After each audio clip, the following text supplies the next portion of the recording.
Hello Lolly guys and welcome back to Easy English. Today we are going to talk about passive voice. This can be a really confusing grammar structure in English. The passive voice is used often by native English speakers. It's a mistake to think that it is only used in formal speech. It is also used informally quite a bit. So, why should you use the passive voice? Well, there are times when you don't want to say who or what did the action.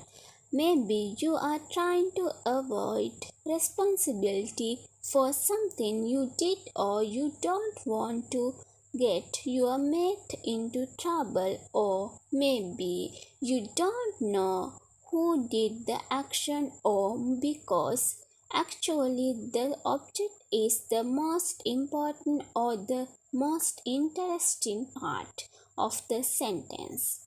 So that is the thing, that the action is happening to, not the thing that is doing the action. You can use the passive to change the focus of your sentence. So let's go back a moment to understand the passive voice. I should really first explain the active voice, but you already know it. It looks like this. The children the children ate the cakes. Subject, verb, object.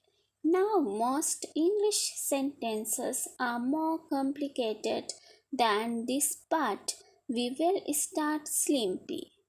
The subject does the action to the object. The children ate the cake. Now imagine that you left for work in the morning and there was a whole cake on the kitchen table. But by the time you got home, it had completely disappeared. You don't know who ate it. I mean, you could probably guess, but you don't know where is this cake. The cake was eaten by somebody. The solution is to use the passive voice because we don't know who ate the cake. Now, sometimes we are just more interested the object of the sentence rather than the subject. Now, some other really common passive expressions that you already know. To be born. I was born on June 23rd. The stand was written by Stephen King. The national anthem was sung by Fringe. In all of these really common examples, you can see the structure of the passive voice. So, let's go back to the first example to explain the form of a passive sentence. If our active sentence is the children ate the cake, the passive sentence is the cake was eaten by the children. The object of the active sentence becomes the subject in the passive sentence. To make the object of the active sentence become the subject, there are 6 steps to turn an active sentence into a passive sentence. Step 1. Identify the subject, the verb, and the object of the active sentence. Example: the children ate the cake. The children is a subject. Ate is a verb. Cake is a object. Step 2. Move this object to become the new subject of our sentence. The cake. Step 3. Check the active sentence. What is the verb sentence in the active sentence? This is really important because the passive voice exists across different tenses. So you must check what tense the active sentence is in to make your passive sentence correct. It is in the past simple. The children ate the cake. Step 4. Conjugate the verb be so that it is in the same tense as the main verb in the active sentence. We need to change our be verb to the past simple. So it becomes was or were depending on the new subject, and our new subject is the cake. So we can choose was. The cake was. Step 5. Add the past participle of the main verb after be. So looking back at the active sentence, the main verb is eat. Or it is in past simple form.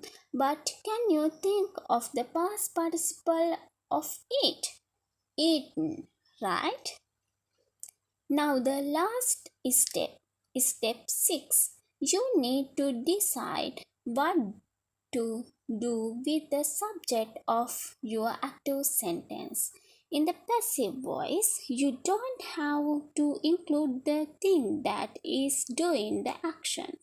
You can completely remove that former subject from your sentence, and that is helpful if you don't know what ate the cake or you don't want to say who it was.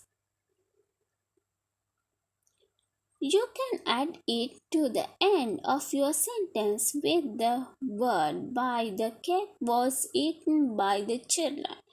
Let's look at some more examples together. The house was built in 1893. The car will be sold by the weekend. The washing had been left out in the rain. Many people's lives were saved. Can you see the passive form here? The be verb is always there, but it tells us the tense. It helps to describe when something happened, and it also conjugates with the subject. People's lives were saved. The house was built, and the be verb is always followed by the past participle. We can also explain who or what did the action by adding by. The house was built by her grandfather. This car will be sold by the salesman. The washing had been left out in the rain by her husband. Many people's lives were saved by the volunteers. Okay, let's try a new sentence together. Can you remember 6 steps? Someone has stolen my neighbor's car. This is an active sentence. Now, can you remember step number 1? It is easy. Identify the subject, the verb, and the object. Step 2. Make the object the subject. Step 3. What tense in the original active sentence? The present perfect tense. Step 4. You need to conjugate the be verb so that it is in the some tense. The neighbor's car has been. We are using has because the subject is now the car. Step 5. Add the main verb in the past participle form. The neighbor's car has been stolen. It is the same verb as the original sentence, which was also the past participle. Step 6. Decide, do you need to include the thing that did the action. Is it really that important? Maybe not, because we don't really know anything about who did it. It is just someone. I had properly just leave it as my neighbor's car has been stolen. But if we knew a little bit more about who or what did it, we could definitely include it. My neighbor's car has been stolen by someone. So the passive form always includes the be verb with the past participle, and you need to include any information about what or who did the action used by. Okay, now that is enough for this lesson. That is it from me today. I will see you another lesson. Bye for now.